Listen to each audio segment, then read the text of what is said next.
¿Te has puesto a pensar en los secretos que esconde un lugar? Esos que están ocultos a simple vista, como si la Tierra misma guardara historias que preferiríamos no escuchar. Hoy nos sumergimos en un enigma que ha intrigado a Long Island durante más de una década, el caso del asesino en serie de Long Island. Un caso que, sin duda, ha cautivado la atención por la persistencia del misterio, la complejidad de la investigación y, por supuesto, por la gran cantidad de preguntas que aún permanecen sin respuesta. Exactamente. Es como si cada paso que se da en la investigación solo destapara nuevas capas de oscuridad. Hablemos de Long Island, esa costa aparentemente tranquila con la Ocean Parkway, bordeada por Gilgo Beach y Oak Beach. Lugares que para muchos evocan tranquilidad, pero que guardan una verdad escalofriante. Un contraste perturbador, sin duda. La aparente serenidad de la costa contrasta con la brutalidad de los hechos que allí se desarrollaron. Y todo comenzó a desentrañarse en diciembre de 2010. La policía del condado de Suffolk buscaba a Shannan Gilbert, una joven desaparecida en mayo de ese mismo año. Durante esa búsqueda, un oficial y su perro policía se toparon con algo terrible. Los restos de la joven desaparecida. No, encontraron los restos esqueléticos de una mujer, dentro de un saco de arpillera casi deshecho. Y lo más perturbador es que en los 2 días siguientes, en la misma zona, se encontraron 3 cuerpos más. 4 cuerpos en un corto periodo de tiempo en la misma área. Una señal ineludible de que algo terrible estaba ocurriendo. Exacto. El comisionado de policía en ese momento fue muy claro. 4 cuerpos encontrados en el mismo lugar hablan por sí mismos. Es más que una coincidencia. Podríamos tener un asesino en serie. Y como si ese primer descubrimiento no fuera lo suficientemente impactante, la historia se tornó aún más oscura entre marzo y abril de 2011. Sí, es como si el misterio se expandiera con cada nuevo hallazgo. En ese periodo se encontraron otros 4 cuerpos cerca de Oak Beach y Gilgo.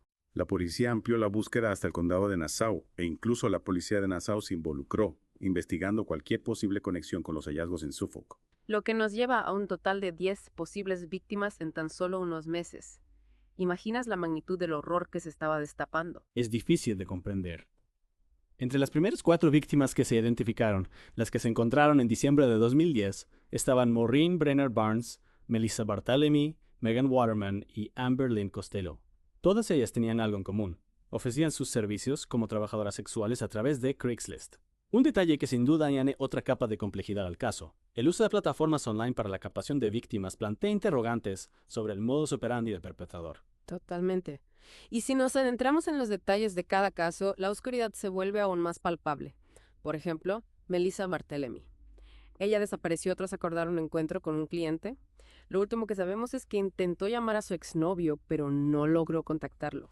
Un intento fallido de contacto que, en retrospectiva, resulta desgarrador. Y lo que es aún más escalofriante es que durante 5 semanas, su hermana adolescente recibió llamadas desde el teléfono de Melissa, un desconocido que le preguntaba si ella también era una prostituta como su hermana, y que incluso le dijo que Melissa estaba muerta y que la iba a ver pudrirse. Un acto de crueldad inimaginable. Usar el teléfono de la víctima para atormentar a su familia.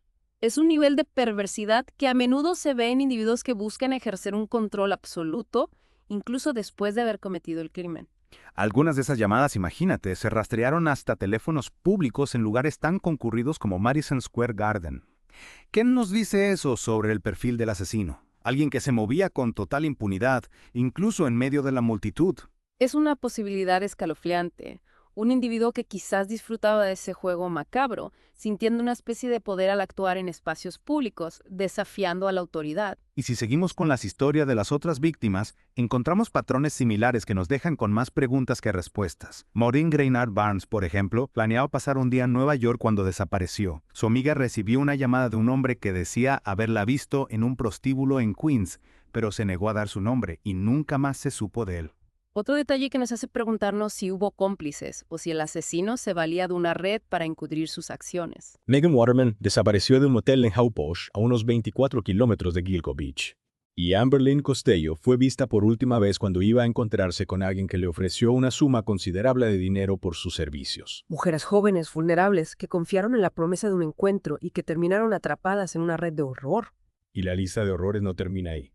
En marzo y abril de 2011 se encontraron otros 4 conjuntos de restos. 2 mujeres, un hombre y un niño pequeño. Un giro aún más trágico en esta historia, la presencia de un niño entre las víctimas. Se logró identificar a 2 de las mujeres, Jessica Taylor y Valerie Mack, inicialmente conocida como Jane Doe, 6. La historia de Jessica Taylor es particularmente perturbadora. Su torso fue encontrado en Manorville en 2003, 8 años antes de los otros hallazgos. Estaba desmembrado, con un tatuaje mutilado, como si el asesino hubiera querido borrar cualquier rastro de su identidad.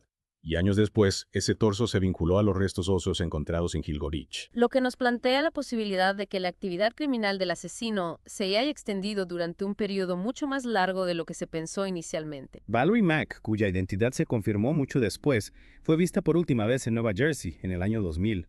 También se dedicaba al trabajo sexual, a veces bajo el nombre de Melissa Taylor. Sus restos desmembrados se encontraron de manera similar a los de Jessica Taylor en la misma localidad. Lo que sugiere que el asesino pudo haber tenido un modus operandi específico para deshacerse de los cuerpos. Y hay un detalle que añade otra capa de misterio a todo esto. A principios de 2024, se encontró una coincidencia entre una muestra de cabello de Valerie Mack y el perfil genético de la hija del principal sospechoso del caso, Rex Haberman. Es importante aclarar que la hija de Horan no está acusada de ningún delito y era muy joven en el momento de la muerte de Mack. Una coincidencia que, si bien no implica directamente a la hija del sospechoso, sin duda plantea interrogantes sobre la posible participación de otras personas en los crímenes, o al menos sobre el conocimiento que pudieran tener de los mismos. Además de las víctimas identificadas, hay restos que aún esperan ser reconocidos. Un John Doe, posiblemente un hombre asiático transgénero, encontrado cerca de las primeras 4 víctimas. Un Baby Doe, una niña pequeña hallada cerca de Jane Doe, 6. ¿En qué circunstancias se encontró a la niña? envuelta en una manta. También está Peaches, o Jane Doe.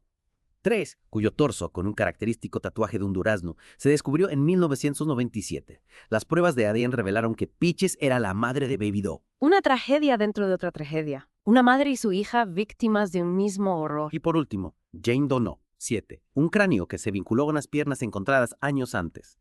Todas estas identidades perdidas, esperando ser reveladas, representan una herida abierta para sus familias y para la sociedad.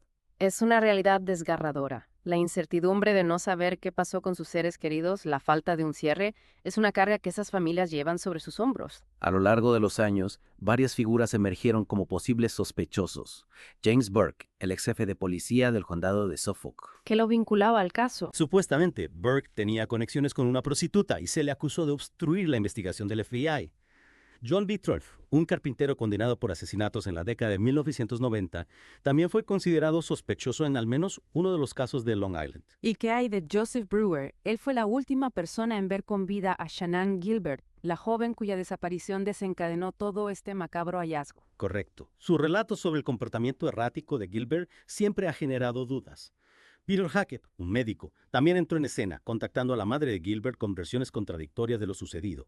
Incluso James Bissett, propietario de un negocio de suministro de arpillera, se suicidó poco después del hallazgo de los restos de Gilbert.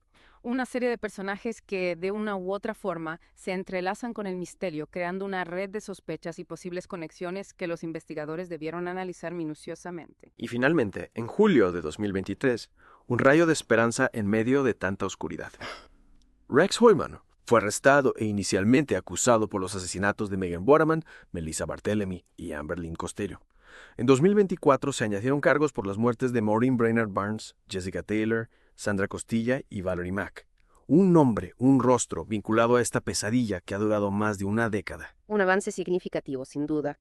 La detención de un sospechoso es un paso crucial en la búsqueda de justicia, pero es importante recordar que la investigación aún está en curso. Hay víctimas sin identificar, detalles que aún no se han esclarecido. Así concluye nuestra inmersión en las sombras de Long Island.